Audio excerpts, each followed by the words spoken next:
The Blessed Prophet sallallahu ta'ala alayhi wasallam declared, every prophet warned his people about the Antichrist, about Dajjal, the false Messiah. And the Prophet Noah warned his people. But I say to you something that none ever said before me.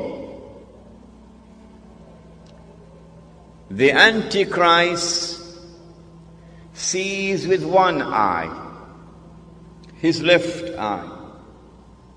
He's blind in the right eye. It looks like a bulging grape. But your Lord is not one-eyed.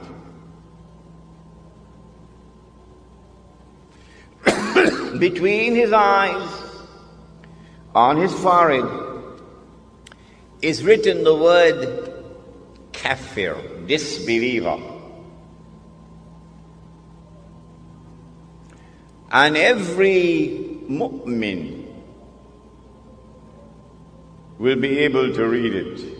A mu'min is the one who has accepted the religion, the true religion, but has not only accepted it with the lips, but the truth has entered into the heart. The one who has faith is a mu'min. And so every mu'min will be able to read and recognize disbeliever. Whether that mu'min is literate or illiterate.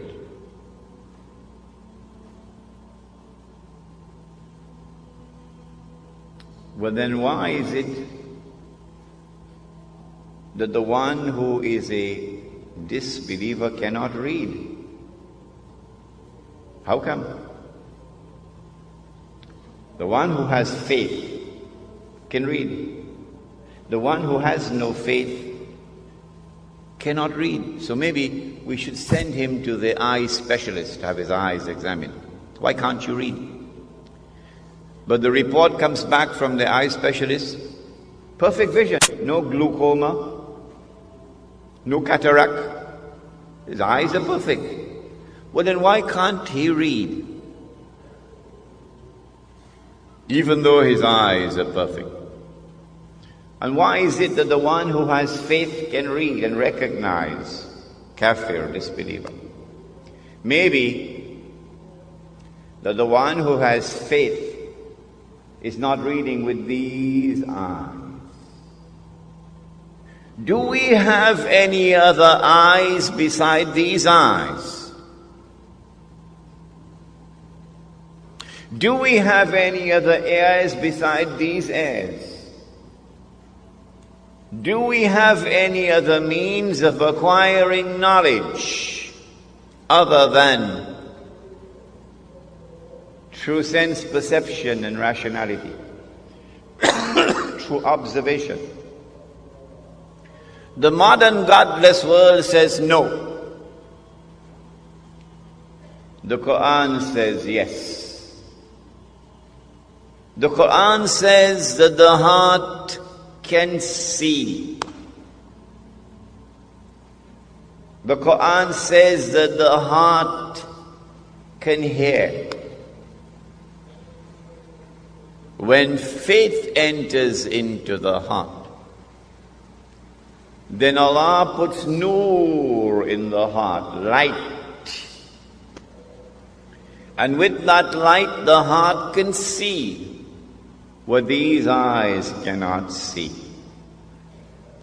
And so now it is plain and clear that when the one who has faith is seeing, he's seeing with more than these eyes. He's seeing with the heart. And so now it is also plain and clear that when Dajjal sees with the left eye, it symbolizes external vision. When Dajjal is blind in the right eye, it symbolizes internal blindness. With this introduction, we understand now that when we're dealing with the subject of the Antichrist, there is a lot of symbolism involved in it. Religious symbolism, which needs to be interpreted. But when the Messiah arrived, the Son of Mary, while some of them accepted him, the establishment, the rabbis, the priests, rejected him. Why did they reject the Messiah? Answer: because Allah tested them. And because they were seeing with only one eye, they failed the test. They said, وَنَعُوذُ بِاللَّهِ مِنْ هَذَا, they said that his mother had committed that enormous sin. And they said that this baby was a bastard. If they had seen with two eyes, with the internal eye, then they would have known, oh no, appearance and reality were completely opposite to each other with this baby.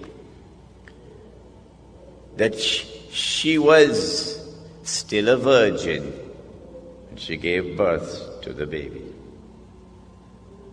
But they did not see with the internal eye. And today's lecture reminds the speaker and the audience that unless we see with the internal eye, we will be deceived in so many different ways. And then when they saw him die on the cross before their very eyes, he could not have been the Messiah. Why? He's dead. He's dead. And the Holy Land is under Roman occupation. He's dead. He never ruled the world from the throne of David, alayhi salam. The golden age never came back, but he's dead. And so it is now confirmed beyond the shadow of a doubt. He could not have been the Messiah. What they did not know, and no one knew, for 600 years no one knew it, until the Quran came down, was that no, they did not kill him. No, they did not crucify him, but rather appearance and reality were completely opposite to each other. And Allah raised him. And one day he's coming back. And when he comes back, regardless of resolutions of the Security Council of the United Nations, when he comes back, he is going to rule the world. He will rule the world with justice. And he will rule the world from the holy state of Israel, built on the foundations of the religion of Abraham, alayhi salam. And that is Islam. And his rule will be eternal. But they did not know that. And so they're waiting for the Messiah to come. Prophet Muhammad, Allah's blessings be upon him, then informed that Allah had created a being